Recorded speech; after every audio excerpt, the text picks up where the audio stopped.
వైకుంఠ ఏకాదశి గురించి తిరుపతిలోనే కాదు శ్రీరంగంలో కూడా అంగరంగ వైభవంగా జరుగుతుందనే విషయం మీలో ఎంతమందికి తెలుసు? వైకుంఠ ఏకాదశి అనగానే తెలుగు వారందరికీ ముందుగా గుర్తుకు వచ్చేది తిరుమల తిరుపతి దేవస్థానం. కానీ తిరుపతితో పాటు శ్రీరంగంలో కూడా వైకుంఠ ఏకాదశి వేడుకలు ఘనంగా జరుగుతాయి. శ్రీరంగం వైకుంఠ ఏకాదశి వెనుక ఒక పురాణ గాథ కూడా ఉంది.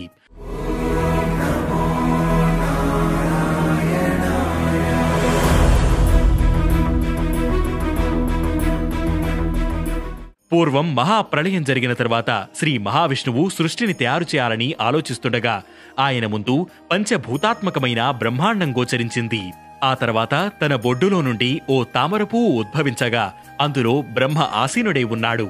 విష్ణువు బ్రహ్మకు మంత్ర, తంత్ర, శాస్త్రాలను బోధించారు. అయితే అందులో జ్యోతిష్య శాస్త్రం బ్రహ్మకు అర్థం కాలేదు.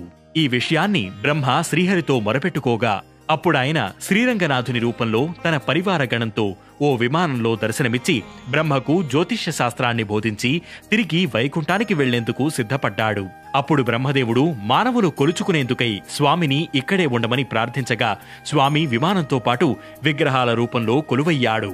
కాలక్రమేణా ఆ విగ్రహాల విమానం సూర్యవంశ మూలపురుషుడైన ఇక్ష్వాకుడి వద్దకు చేరింది. ఆ తర్వాత అది శ్రీరాముడికి దక్కింది. రామావతారాన్ని ముగించే ముందు శ్రీరాముడు ఆ విమాన విగ్రహాలను విభీషణుడికి ఇచ్చి తనకు చేసిన సహాయానికి గుర్తుగా తాను ఆ విగ్రహాలను ఇస్తున్నట్లుగాను వాటిని లంకకు తీసుకుని వెళ్లి పూజించాలని చెప్పాడు. అయితే లంకకు చేరే వరకు వాటిని నేలపై పెట్టరాదని చెప్పాడు. దాంతో విభీషణుడు వాటిని తీసుకుని లంకకు బయలుదేరాడు. కావేరీ నది తీరాన్ని చేరుకునేసరికి సంధ్యావందనం చేయవలసిన సమయమైంది. కాని విగ్రహాలను కింద పెట్టకూడదు కదా, ఎలా అని అటూ ఇటూ చూసిన విభీషణుడికి ఓ బాల బ్రహ్మచారి కనపడ్డాడు. విభీషణుడు ఆ బాల బ్రహ్మచారిని బతిమాలి తాను సంధ్యవార్చుకుని వచ్చేంతవరకు విమానాన్ని పట్టుకుని ఉండవలసిందిగా చెప్పి వెళ్లాడు. దానిని తీసుకున్న బాలబ్రహ్మచారి కొన్ని ఘడియలు మాత్రమే పట్టుకుంటానని, సమయం మించితే కింద పెట్టేస్తానని చెప్పాడు. విభీషణుడు తిరిగి వచ్చేసరికి సమయం మించిపోవడంతో బాలబ్రహ్మచారి ఆ విగ్రహాలను కింద పెట్టేశాడు. అది అక్కడ భూమికి అతుక్కుపోయింది. ఎంతలో విభీషణుడు పరిగెత్తుకుంటూ రావడాన్ని చూసిన బాలబ్రహ్మచారి దగ్గరలోని కొండపైన వినాయకుని గుడిలో దాక్కున్నాడు.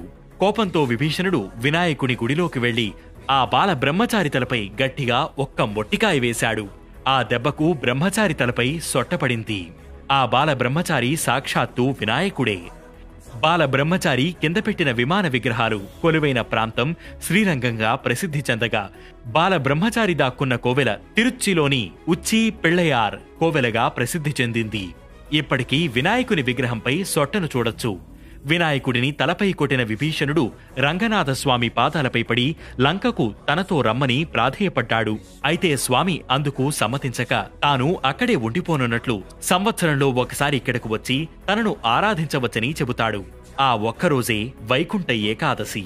అప్పటినుంచి భూలోక వైకుంఠంగా ప్రసిద్ధి చెందిన శ్రీరంగంలో వైకుంఠ ఏకాదశి అత్యంత వైభవంగా జరపబడుతోంది. ఇప్పటికీ శ్రీరంగం ఆలయంలోని సప్త ప్రాకారాల్లోని మొదటి ప్రాకారంలో విభీషణుడి ఆలయాన్ని చూడవచ్చు.